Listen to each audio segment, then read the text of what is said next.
The number one question that I am regularly asked is, what is breathwork exactly?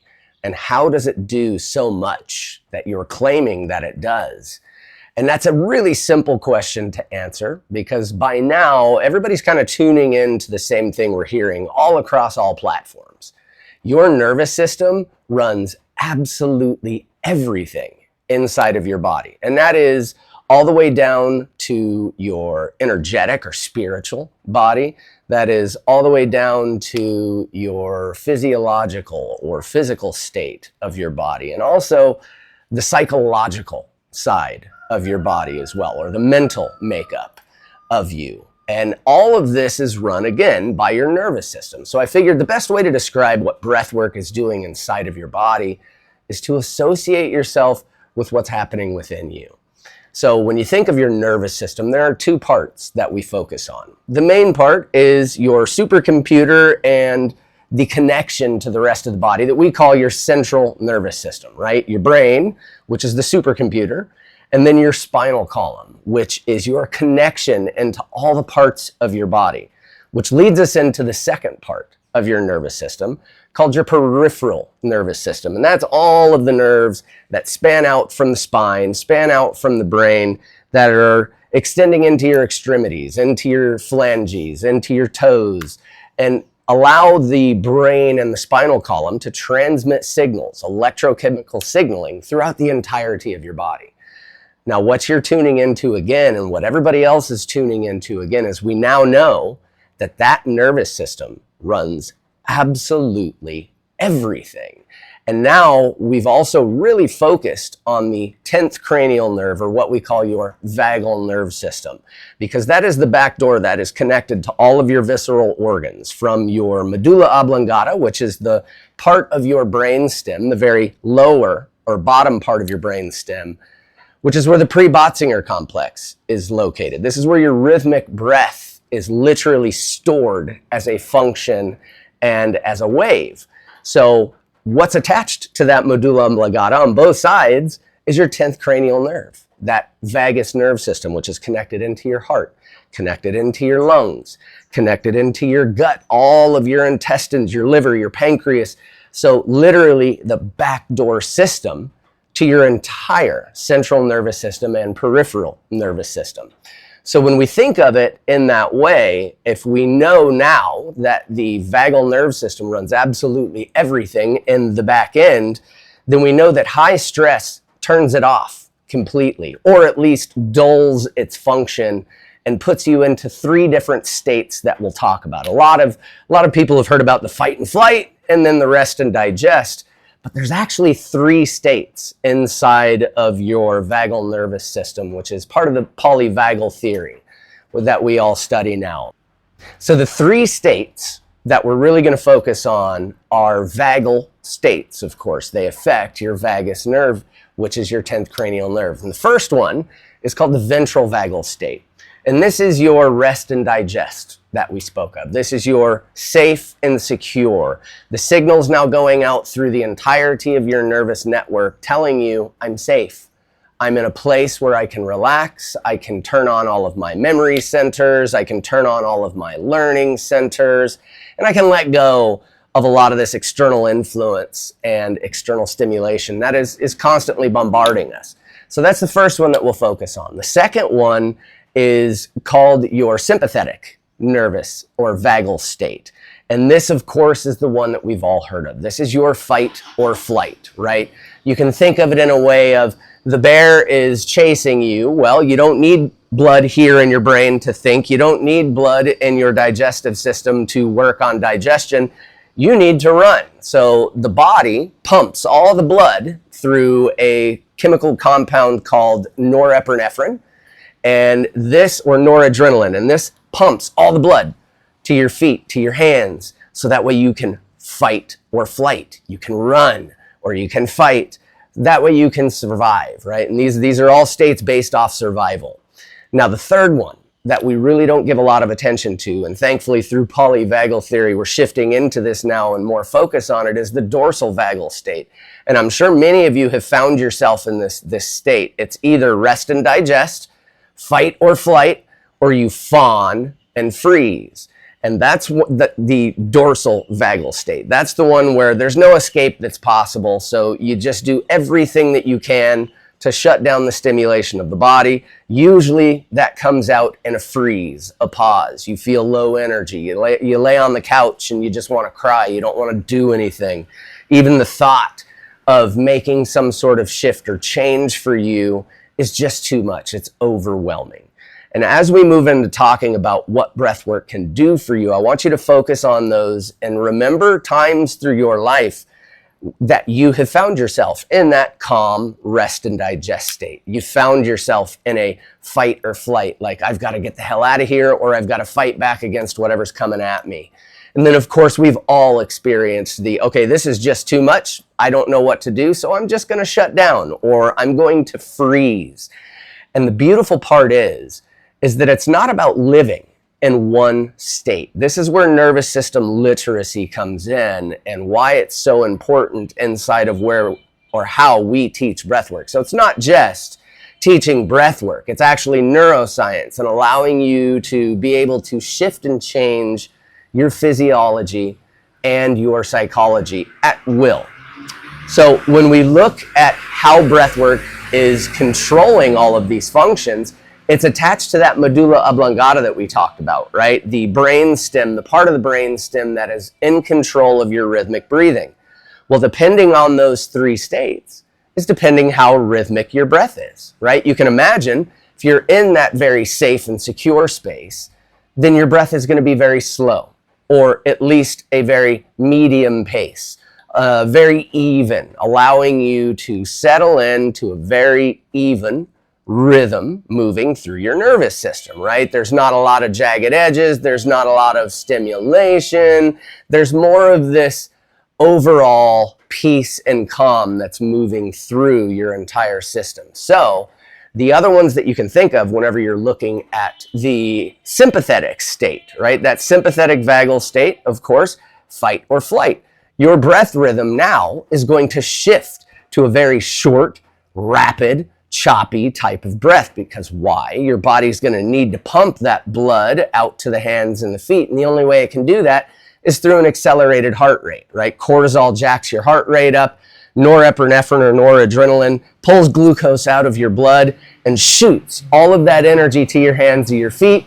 So that way you can move through and fight or flight, right? And then there's also the third vagal state, the dorsal vagal state. No escape is possible. There's nothing I can do to get away from or to fight whatever is happening in the moment. So I'm just going to freeze and I'm just going to shut down.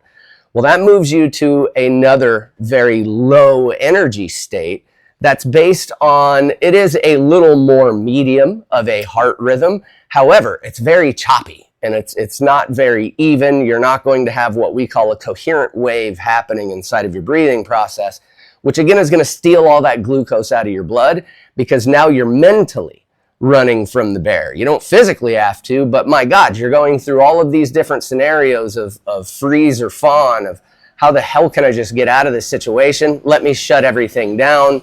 So it puts the body in a state of basically what you enter as you are leaving this world. It's preparing itself for death.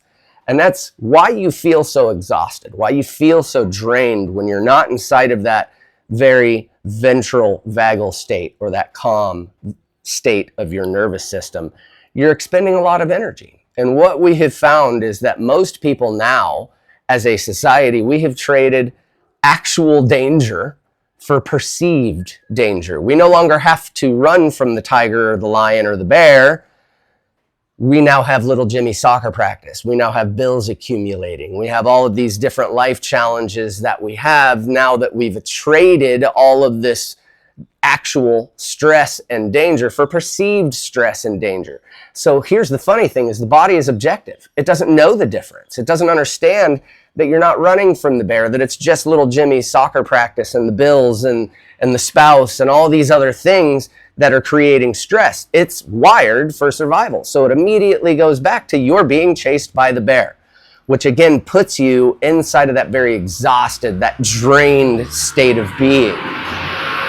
So how can breath work, something so simple that you're already doing every day, how can it shift that and change that for you? Well, it's very simple. What we are doing is we're focusing on something called your breathing IQ, right? Your breathing intellectual quotient.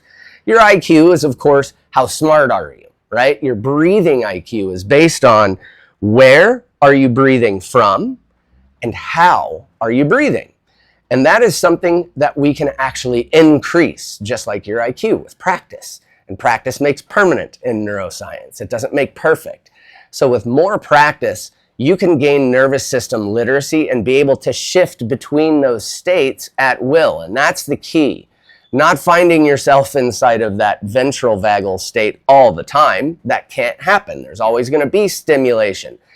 The key with being resilient is not just recovering from or healing from or dealing with trauma and stress.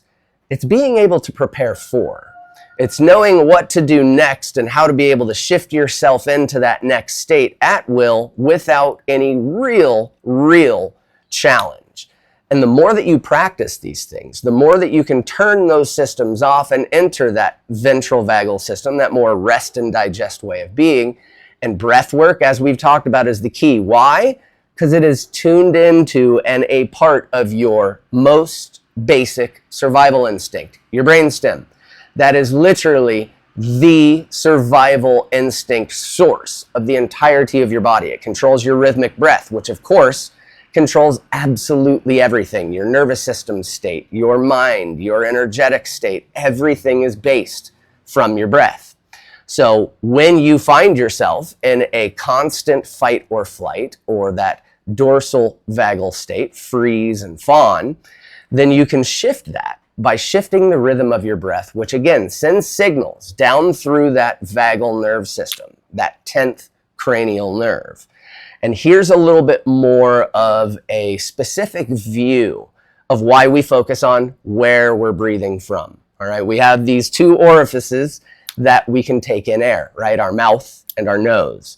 Well, the nose is where we're supposed to be breathing from. Of course, whenever we enter these stressed out states, the body gets programmed to breathe through the mouth because you can take it in without resistance. It can be a lot quicker of an entry and exit vector for your breath. But the problem there is you lose the functions of what your nasal conch or your nasal system is there for. And if we look at it, your nasal system is actually a very big, it's a conch, just like we call it the nasal conch. It is a maze, a network of these cavities allowing air to come in. And then it also has a mucous membrane system. So this is actually your first biome that you have. Your gut biome is very important, and so is your nasal biome as well, because this is where your filtration system for the air that comes in exists. It's there to filter with these little cilia or hairs. So you can think of it like a very meaty or very tiny microscopic shag carpet inside of your nose with these hairs called cilia. Now, this shag carpet system has mucus, right? There's liquids and all of these different chemicals that allow not only filtration of the air to come through, but also the humidification, right? It creates humidification inside of the system so that it can be accepted into the lungs easier. It also heats it so that it is at body temperature, right about 98 to 99 degrees. And then that allows you now to have your basic own HEPA filter of your air coming in.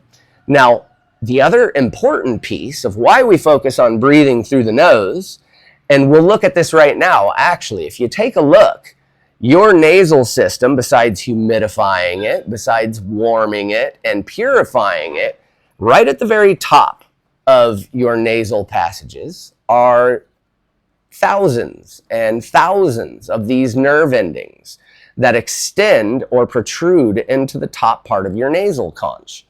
Now, those nerve endings are attached to what we call the olfactory bulb or your olfactory sense, that sense of smell, right? So now we're starting to get the picture of why we really focus on where we're breathing from, because not only are we, again, humidifying, purifying, and warming the air that's coming in, we're also activating these little nerve endings that attach to our smell, our sense of smell. And why is that important? Because if we look now from the olfactory system, that olfactory bulb, we can take all the way back that olfactory tract, and what is it connected to?